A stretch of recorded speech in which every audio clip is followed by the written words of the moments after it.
Are we ready for our story? Yeah. We are going to have the smartest giant in town. And this is a super book and it's Julia Donaldson. Let's go. Oh my, doesn't he look very happy? George was a giant, the scruffiest giant you've ever seen in town. He always wore the same clothes and the same brown sandals, and he was so poor, and he said, I wish I wasn't the scruffiest giant in town, he said. But he was quite sad. Do you think he looked very sad? Yeah. Yeah, he was very sad because he didn't have lots of clothes. But one day, George noticed a new shop and it was full of smart clothes. So he bought a shirt, a pair of trousers, a belt, a tie, socks, and a lovely pair of shoes. So I don't think he was going to be the scruffiest giant in town now. Do you think so? Well, he said, no, I am not the scruffiest. I am the smartest giant in town. George left all his old clothes behind in the shop. He was about to go home when he heard a sound. On the pavement stood a giraffe, a great big tall giraffe, and he was sniffing. Oh, he was sad. What's the matter? Said George. You're really sad. It's my neck, said the giraffe. It's so very, very long. He said, I wish I had a long, warm scarf to wrap round my neck. What do you think George done? Bind him the scarf. Do you think he gave him the scarf, Alex? Well, he said, cheer up, said George, and he took his stripy tie and it fitted the giraffe and he put it round his neck, and now he had a wonderful scarf. Oh, he's so kind. George was so kind. Thank you, said the giraffe. Then as George strolled towards home, he sang to himself, my tie is a scarf for a gold giraffe, but look at me up and down. I am the smartest giant in town. He's so kind, George. George came to the river, Lauren. On the boat stood a goat who was bleeding. Oh, what's the matter? Asked George. It's my sail, said the goat. It blew away in the storm.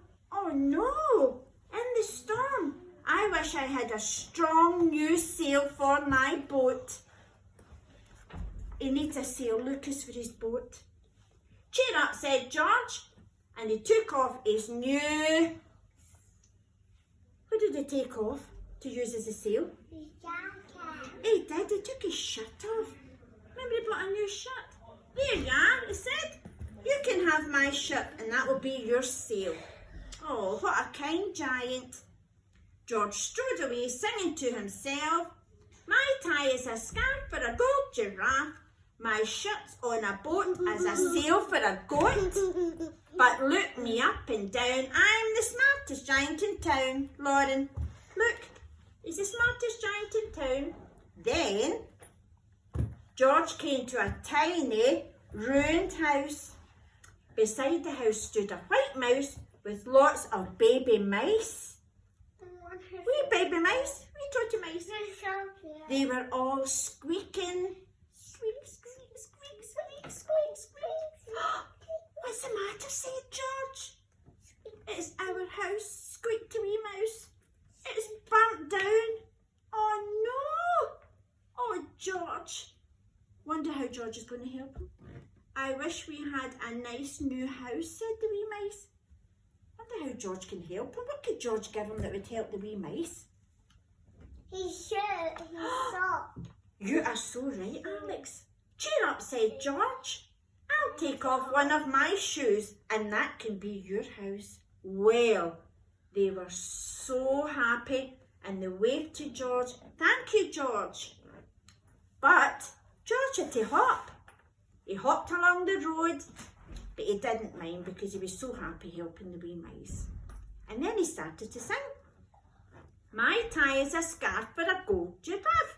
My shut's on a boat as a sail for a goat. My shoe's a house for all the wee white mice. But look at me up and down. I'm the smartest giant in town. He's still the smartest giant in town. George came to a campsite.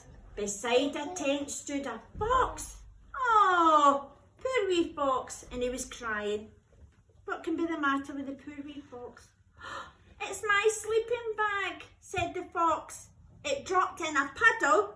I wish I had a warm, dry sleeping bag because my sleeping bag is all wet. Lucas, it's all wet. Poor wee fox. Cheer up, said George. I'll give you one of my Sock. A sock.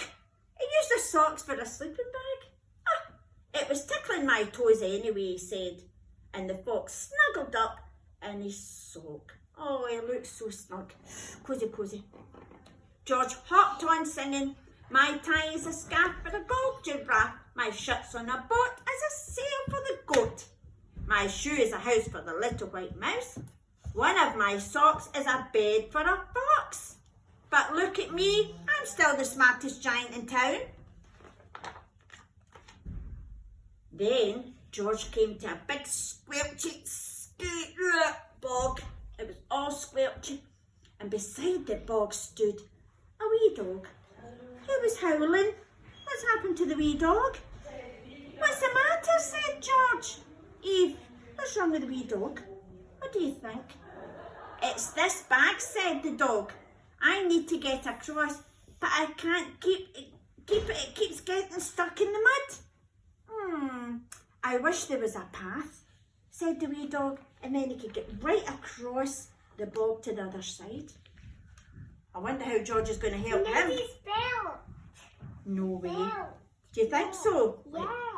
Yeah, let's see. Michael belt. Oh, you are so right. Well done. And he's such a happy wee dog because now he can go on George's belt right across the bog in the mud and he's not going to get stuck anymore.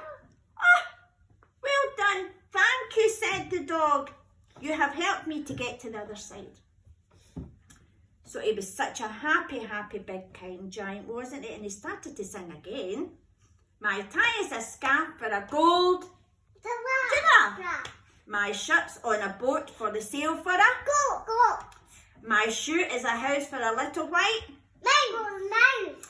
One of my socks is in a bed for a Fox. My belt helped a dog who was crossing a bog, but his belt. My trousers fell down. Oh no! Because he's not got his belt on. Lucas, he had to take his belt off so that the wee dog could get across the bog. So his trousers have fell down. Look, he's fancy boxers. My trousers are falling down. I'm the coldest giant in town. Suddenly George felt sad and shivering. He didn't feel smart anymore and I haven't got any clothes, and he turned round and he hopped all the way back to the shop. What happened when he got back to the shop? It was clothes. He bought his clothes again. He bought all his old clothes again. Let's see. You are right. He was so sad. Oh, but when you got there, it was closed, Davy. Well done. Oh no, said George. And I don't think that he had his clothes on. Well, there was all his clothes in the bag. Out of the corner of his eye, he saw them. And he went, I think I recognise these clothes. So he opened the bag.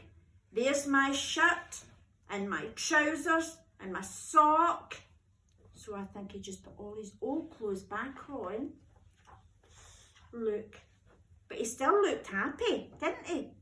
And he felt happy because he had helped all the wee animals. Outside his front door stood all the animals and they were carrying an enormous present. Come on, George, they said, open it. George untied the ribbon. Inside was a beautiful gold paper crown. A big crown. Look inside, he said. So he did, and he put the crown on. And he felt marvellous because he had a big fancy crown. And inside, this was a wee letter. It said, your tie is a scarf for a gold. Your shirt's on a boat for the sail for a. Go. Your shoe is a house for a little white. Mouse. One of your socks is a bed for a. Fox. Your belt helped a dog who was crossing a. Bog. The belt was, he was using the belt to cross the bog. So here is a very fine crown to the man with the sandals of the kindest man. He's the kindest giant in town. So he was the kindest man. Although George didn't have any of his fancy clothes anymore, he was so happy because he helped all those wee animals. And he was happy because he got his fantastic crown, and that made him feel happy. Do you think George was happy? I think he was, because they made him feel happy.